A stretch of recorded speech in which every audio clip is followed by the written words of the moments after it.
Hello and welcome to the OMFL Jacksonville Jaguars review, the show I do for the OMFL Jacksonville Jaguars. I am your host, Mike Fleury, and today we're going to finish off the season discussing Week 18 and the final stats for the year. See if the standings, yes, the standings are still available, so this is good. We, at this point, had already clinched the division title, but there was still a lot left to be decided in the last game. Cleveland and Baltimore were playing. The winner would win the division. The loser made things very complicated. If Cleveland lost, they would finish with the number one wild card. But because Baltimore lost and Vegas, along with Miami, won, it created a three-way tiebreak, which flipped everybody, as you can see here, in the wildcard standings. Going into the week, Baltimore was the top wildcard, which meant they would have played me. No, sorry. Yes, they would have played me this week. Miami was the second, and the Raiders were last, but the three-way tiebreaker flipped Miami, or no, it flipped, I apologize, it flipped Baltimore and the Raiders. And then Miami. Okay, I'm losing track. You can see it on the screen. Miami won the top wild card spot. The Raiders finished second. Baltimore went down to third. So it just pushed Baltimore down. This is important because I had scheduled my game for as late as possible in the week so that I could see the results of the other games.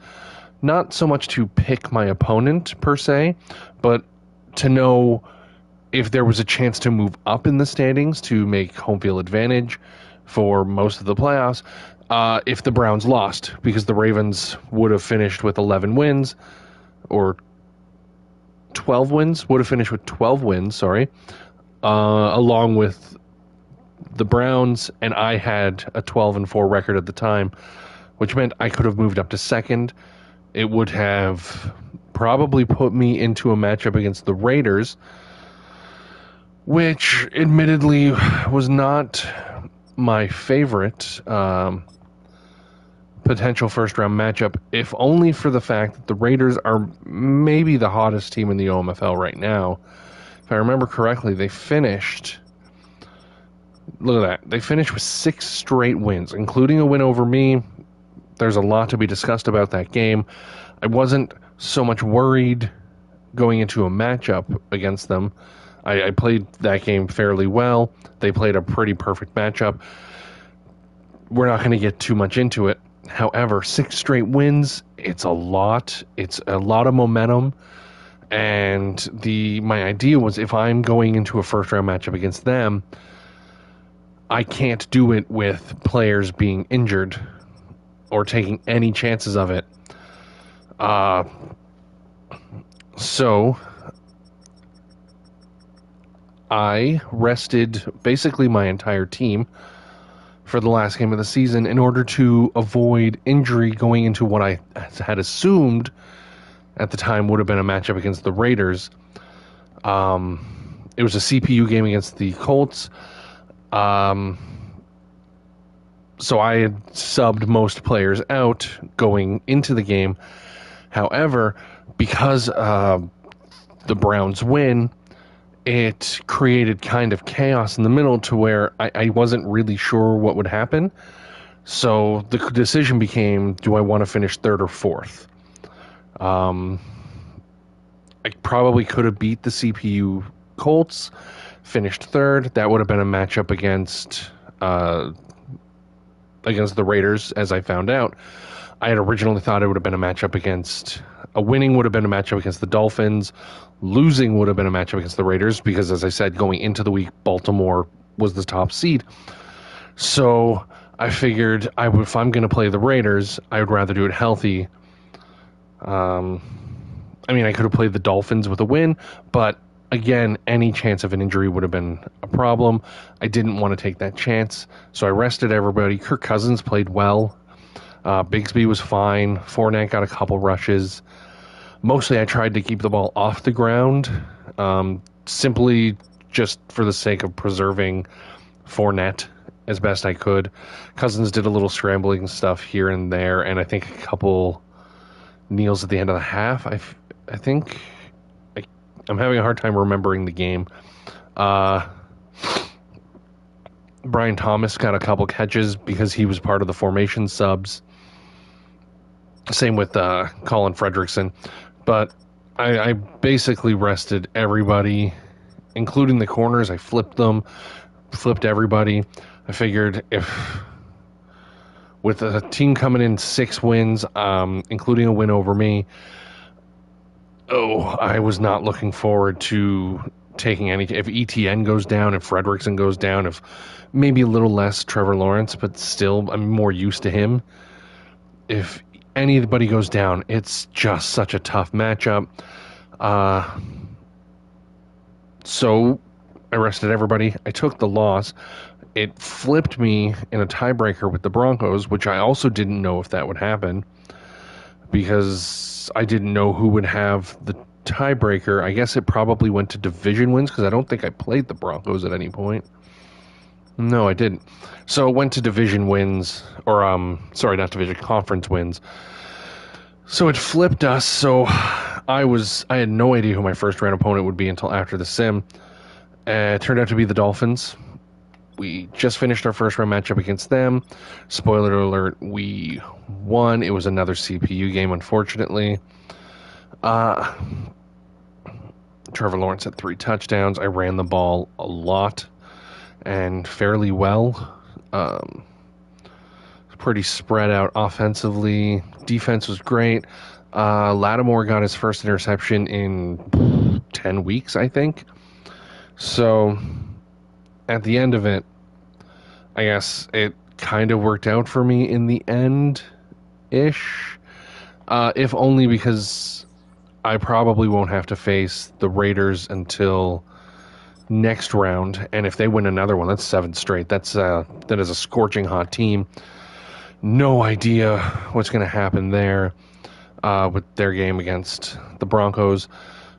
If the Ravens manage to take out the Browns, they will automatically play.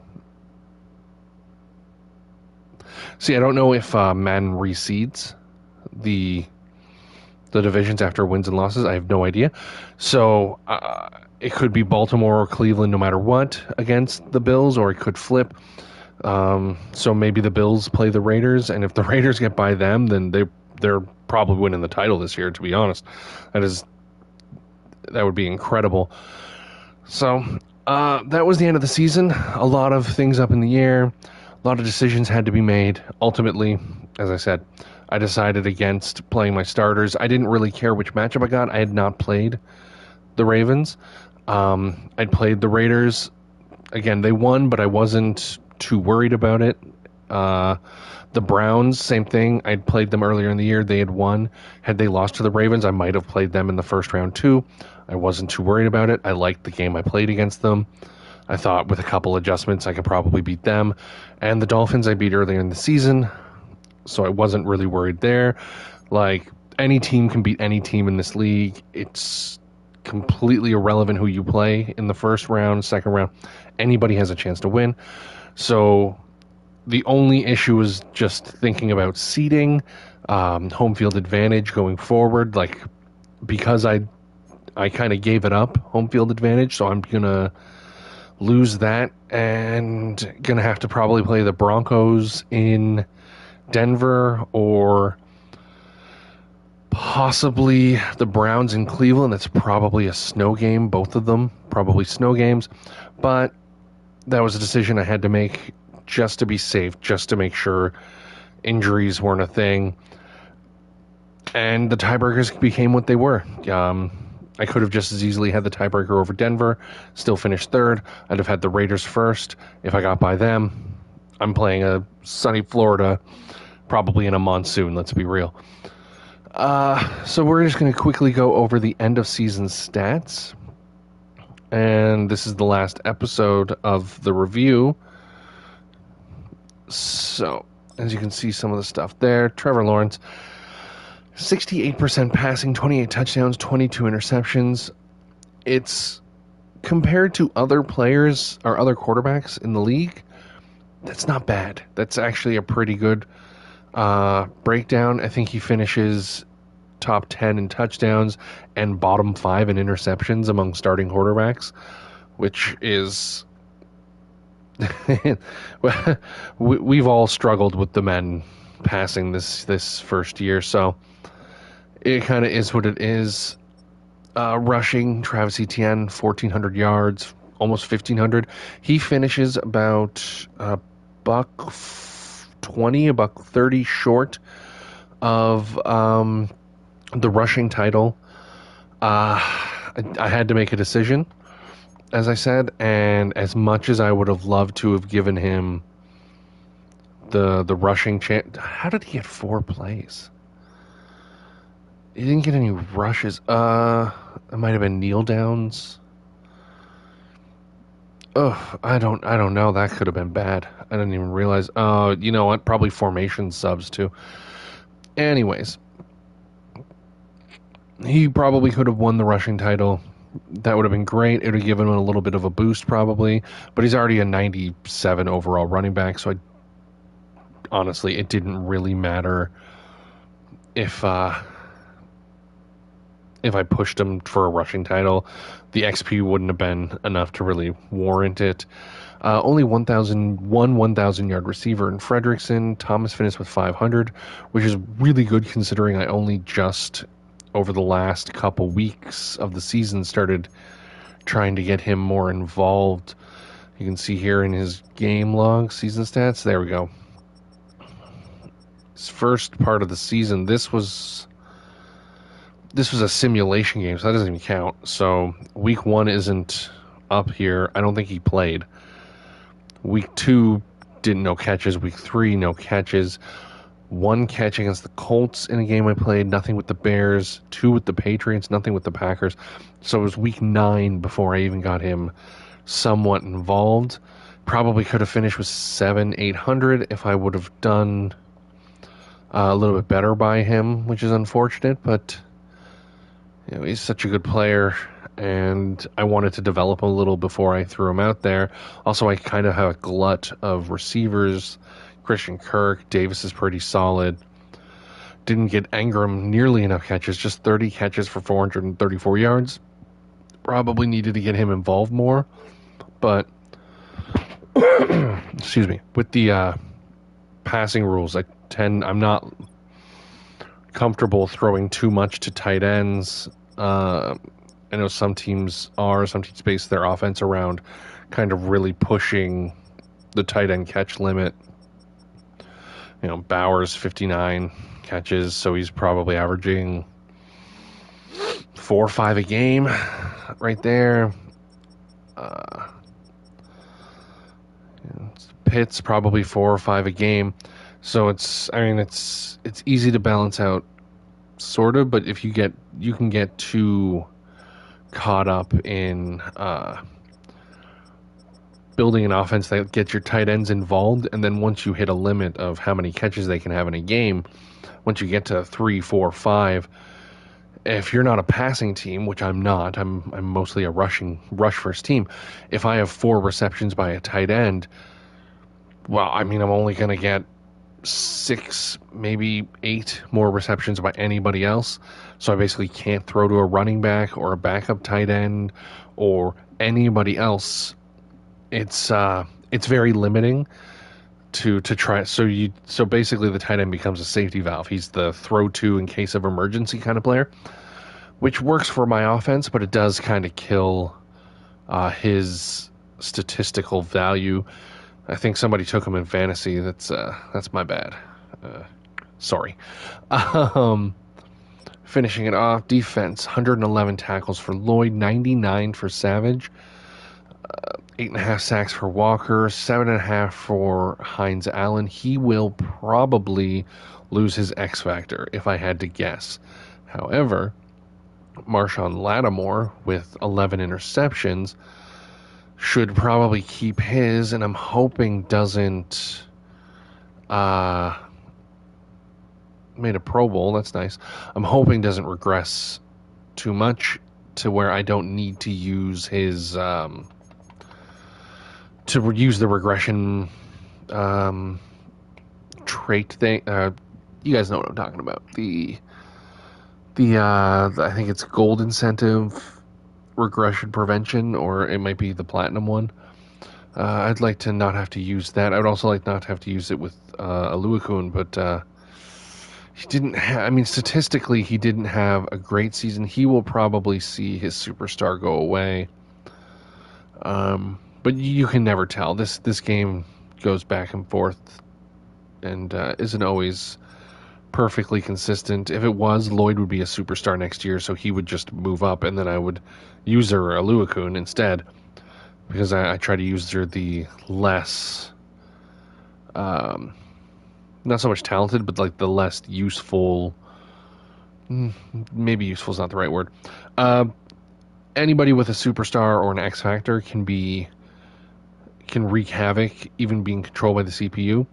So I let the CPU do it, and I try to get the guy that doesn't have the extra help and the extra bonuses. With that in mind, side note, despite trying not to get players injured, Yasser Abdullah did go down 6 weeks, the dislocated hip. That's unfortunate. He doesn't play a ton, but he does play a bit in my 4-3. And I think he's my backup nickel linebacker. So it's unfortunate that we lost him for the rest of the season. Gonna have to really try to pay attention to that when we're in formation subs and whatnot, and different packages. Anyways, we're just going to do a quick, I'm probably 15 minutes into this, almost 20. So we're just going to quickly run this down as quick as I can. Passing yards, Lawrence is going to be nowhere near the top because I just do not pass enough to get him up there. We're talking 12 to 15 passing attempts a game is usually where I fall in. So he is probably, if I had to guess, last place among starting quarterbacks. Yeah, Jordan Travis is not... He didn't become a starting quarterback until much later. So Trevor, let's see, yeah, Aaron Rodgers right there. So between the two of them, that's 410 passing attempts. 260 is 40 or so, almost 50 behind Jordan Love, who also missed time this year. So, yeah, not much of a passing player. Touchdowns puts him tied for 11th. I probably could have played him the last game. I probably should have played him the last game and thrown the ball more, just to try to get him a couple more touchdown passes to keep in the top 10, because I'm a little worried his superstar is going to go away. Gunslinger and tight end. Yeah, it's going to be close. So that's going to be something I have to pay exceptions factor in, because like Jaden Daniels 42, Manning, Goff, McCarthy all over 40, over half the league are in the 30s. 22 comparatively is if you're just taking starting quarterbacks, people with like 300 passing attempts or more, 22 has him tied for like 4th best. And he's one of the few to have a positive like touchdown to interception ratio. Once you get past those bottom, like that's negative, that's positive, negative, negative, negative, etc. We can keep doing this. Again, this has not been an easy game for people to get passing. It'll get better as time goes on. But I'm just speaking in terms of not in terms of me playing, but in terms of like Lawrence keeping his superstar. I'm hoping the just the amount of interceptions other players have thrown who might have superstar X Factor. He has an X Factor. When did he get it? Regardless, like he has one through a ton of interceptions, through more interceptions than touchdowns, I believe. So like hopefully stuff like that is factored in so that he might keep his through more touchdowns than interceptions. But again, like Herbert and just a bunch of players, hopefully that gets factored and we don't lose at least the superstar, because it's helpful. It's not a game changer, but it sure helps. As I said, Travis Etienne finishes about 121 yards short. I could have got that. 120 yards against the CPU, probably, it likely could have been done, but to what end? You know what I mean? He finishes second, finished as the AFC's running back of the year. He made a Pro Bowl. He got some XP. He should keep I believe he's a superstar, so he should get, oh no, he's an X Factor. That's right. I activate Truz pretty much every game. So I am not too concerned with him. Receiving, I'm not going to have anybody in the receptions. Fredrickson did have a really good season. It's just, obviously, I don't get him the ball quite enough. It's probably something I'm going to have to work on as seasons go. Trying to pass the ball a little bit more, trying to get him the ball specifically more. Obviously, trying to get the ball to Thomas more with his speed. So, hopefully, that's something we can work on next season. Tackles finished outside the top 10, but probably in the top 20. Plus tackles for loss and his interceptions. He should do really well in some of the season not rewards. The end of season, like, you know, the losing my train of thought. It's 1:45 in the morning. When they figure out things like Defensive Player of the Year, he might have a run for it.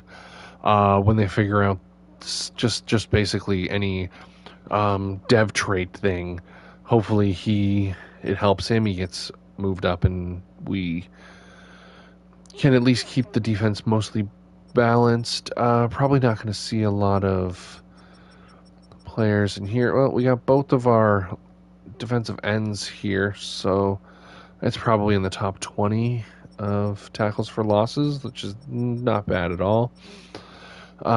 Sacks, just very dry for a lot of teams.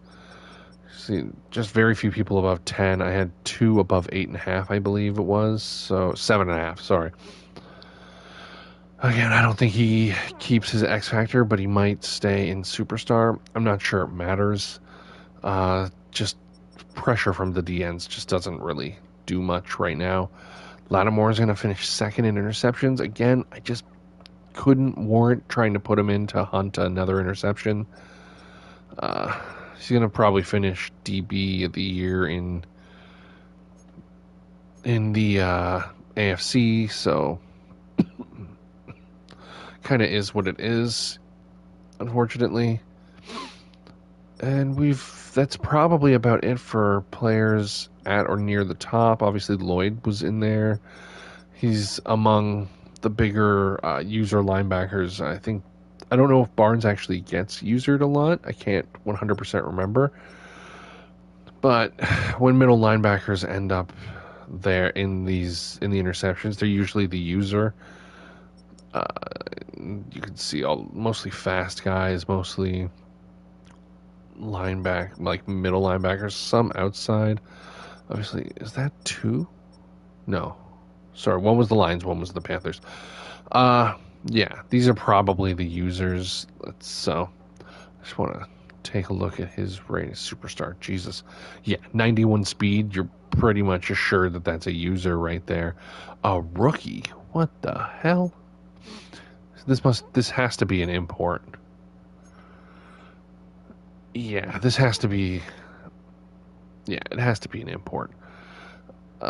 Anyways, that's gonna just about wrap us up for the last episode of the season. I've droned on quite enough. 19 of 21. Yeah, I had a couple bad games. Long of 58 leads the league. He might make a Pro Bowl as a kicker. I just want to double check this. Did he? No. Oh, that sucks. Oh well. 19 to 21. Still pretty good. Good accuracy. Long of 58. Had one blocked. Yeah, that was unfortunate. I think that's just about all of the stats. Who cares about punters? There's one punter that anybody remembers, and he has a podcast. Probably not looking at a ton of So that just about does it there. We've covered the season. The only thing left, team stats. You can see there, offensive, defensive. So offensively, finished fourth in points a game. Part of that is just not really playing that last game. Knocked us down a bit, but still, fourth in points per game is really good.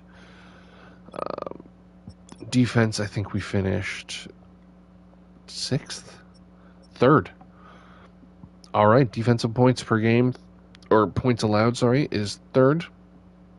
That's not bad at all. Interceptions tied for second, which was great because we only had 3 interceptions total for the team as of week 6 when we got Lattimore into the roster.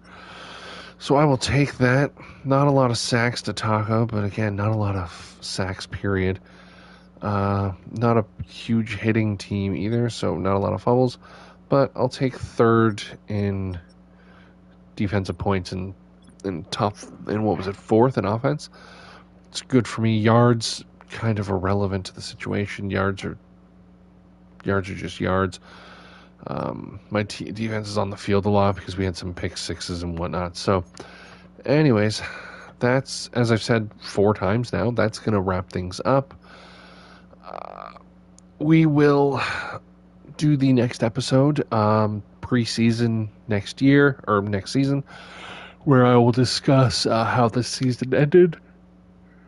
Oh, excuse me, Jesus. I'll discuss how this season ended. Any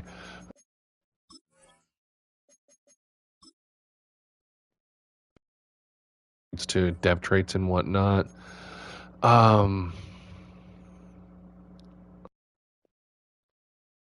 Draft. We'll do it all in the next episode. OMFL Jacksonville Jaguars review, and as always, next time.